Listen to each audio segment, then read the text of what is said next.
Hello there, I'm Sarah, your natural endometriosis expert. Welcome to my podcast.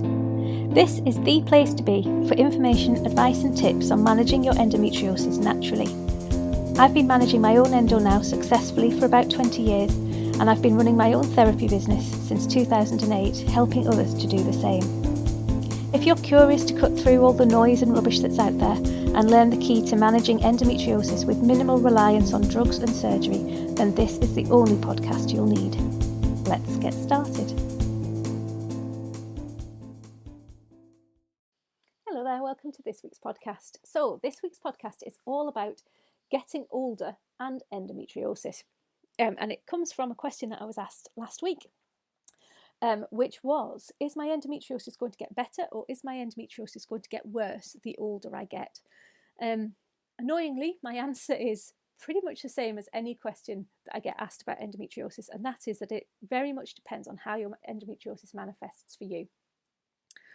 Do you know what makes your endometriosis worse? Do you know what causes it even? Western medicine, as you know, tells us that they don't know what the cause for endo is. But Eastern medicine, Chinese medicine gives us a few different options. So do you know, or do you think you know what's caused your endometriosis? Do you think you know where it's come from? Do you know what's triggered it? If you know those, then you can kind of guess, you can kind of gather whether your endo symptoms are going to alleviate or worsen the older you get. So a lot of us believe or are told, to be honest, that, or it's implied that endometriosis will disappear post-menopause. And I think that stems from the fact that part of the Western treatment pathway is to induce the menopause. And for some women it does, but 5% of women aged 60 plus have endometriosis. It's estimated that 5% of women aged over 60 have endo.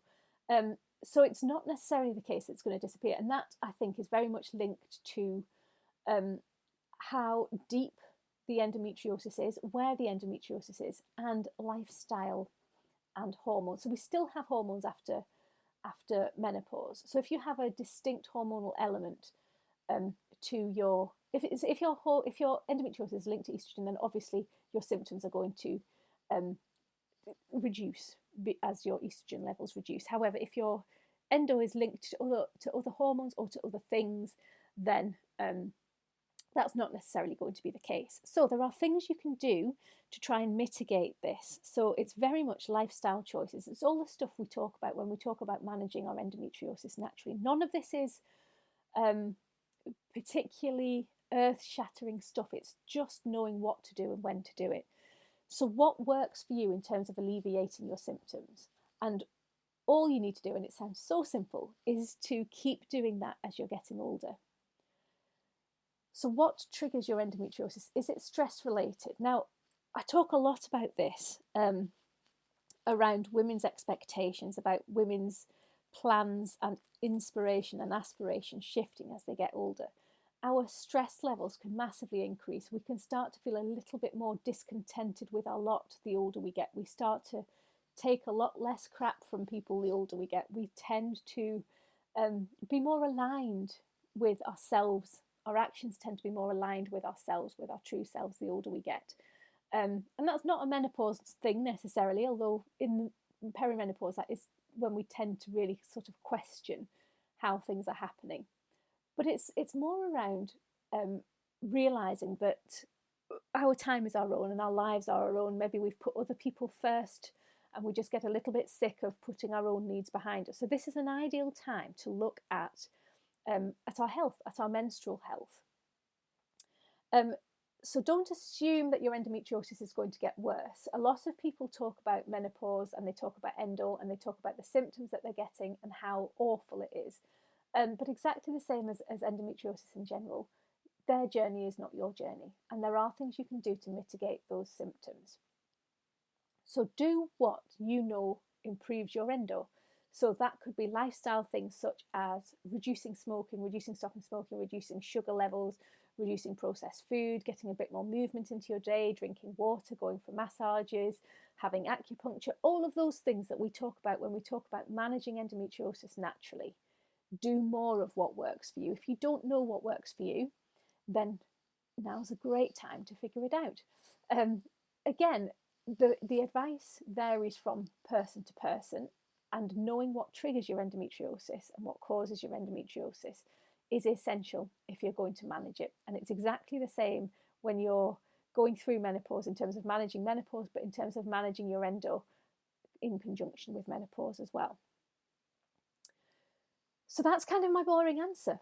Endometriosis doesn't necessarily get worse the older you get. It doesn't necessarily get better post-menopause either.